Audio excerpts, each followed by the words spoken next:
आज हम सुनेंगे आजाद हिंद फौज की झांसी रेजिमेंट की गाथा। भारत के स्वतंत्रता संग्राम में आजाद हिंद फौज या इंडियन नेशनल आर्मी, जिसे INA भी कहा जाता है, की विख्यात झांसी की रानी रेजिमेंट का उल्लेखनीय योगदान है।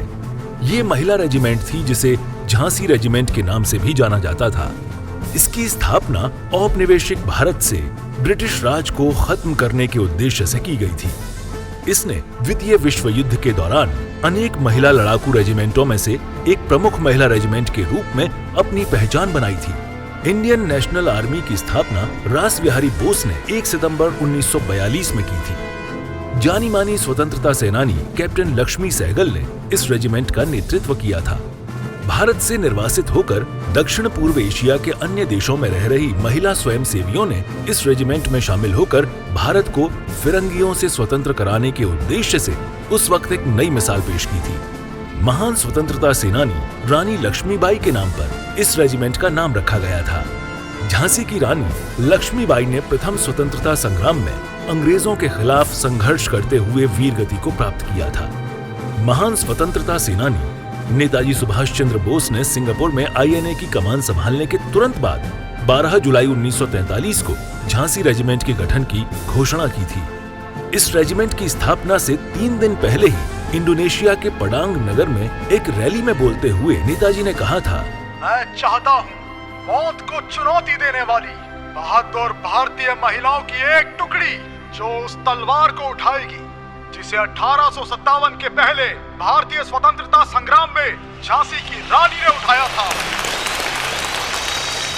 इस रैली में डॉक्टर लक्ष्मी स्वामीनाथन भी शामिल थीं, जिन्होंने नेताजी के आह्वान पर स्थानीय महिलाओं को भर्ती करना प्रारंभ किया।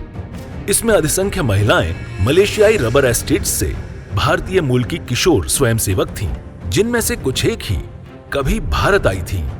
इस रेजिमेंट का आरंभिक केंद्र सिंगापुर में ही स्थापित किया गया और इसकी कमान दी गई डॉक्टर लक्ष्मी को, जिन्हें हम कैप्टन लक्ष्मी सहगल के नाम से भी जानते हैं। शुरू में इसके प्रशिक्षण शिविर में लगभग 170 कैडेट शामिल हुए थे।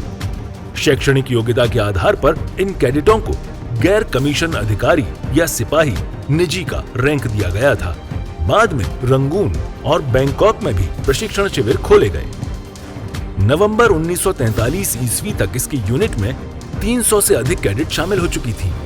सिंगापुर में 23 अक्टूबर 1943 ईस्वी से प्रशिक्षण आरंभ किया गया था। भर्ती कैडेटों को विभिन्न सेक्शन और प्लाटून में विभाजित कर रैंक प्रदान किया गया था। इन प्रशिक्षु कैडेटों को मिलिट्री और युद्ध के प्रशिक्षण के साथ साथ ड्रिल, रूट मार्च, राइफल और हैंड ग्रेनेड तथा बैनेट चलाना सिखाया गया था। बाद में अनेक कैडेटों को बर्मा में जंगल युद्ध में उच्च प्रशिक्षण के लिए चयनित किया गया था। रेजिमेंट की पहली पासिंग आउट परेड सिंगापुर के प्रशिक्षण शिविर में 30 मार्च 1944 को आयोजित की गई थी, जिसमें 500 सैनिकों ने भाग लिया था। इसी दौरान लगभग 200 कैडेटों को नर्सिंग प्रशिक्षण के लिए चुना गया और इनसे चांद बीबी नर्सिंग कोर का गठन किया गया। 1944 में INA के इम्फाल अभियान के दौरान झांसी की रानी रेजिमेंट की लगभग 100 सैनिकों की एक प्रारंभिक टुकड़ी मांडले क्षेत्र में मेम्यो नामक स्थान में भेजी गई थी, जहां से इम्फाल के पतन के बाद बंगाल के गंगा के मैदानों के रास्ते भारत में प्रवेश करने के लिए एक अग्रणी यूनिट बनाने का इरादा था। इसी यूनिट की एक टुकड़ी से मेम्यो में INA अस्पताल में नर्सिंग कोर का भी गठन किया गया। इम्फाल की विफल घेराबंदी और INA की विनाशकारी वापसी के बाद रानी सैनिकों को INA सैनिकों के लिए राहत और देखभाल के समन्वय के काम में लगाया गया था, जो मोनीबा और मेम्यो पहुंचे थे और युद्ध में नहीं भेजे गए थे। रंगून के पतन और बर्मा से आजाद हिंद सरकार तथा नेताजी सुभाष चंद्र बोस की वापसी के बाद बर्मा के मूल सैनिकों की टुकड़ी को भंग करने की अनुमति दी गई, जबकि रेजिमेंट की शेष टुकड़ी पीछे हट रही जापानी सेना के साथ कभी पैदल और कभी उपलब्ध यातायात की मदद से पीछे हटती गई। वापसी के दौरान उन्हें दोनों ओर से कुछ एक हमलों का सामना करना पड़ा।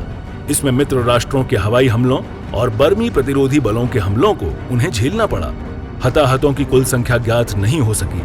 बाद में इस यूनिट को भंग कर दिया गया।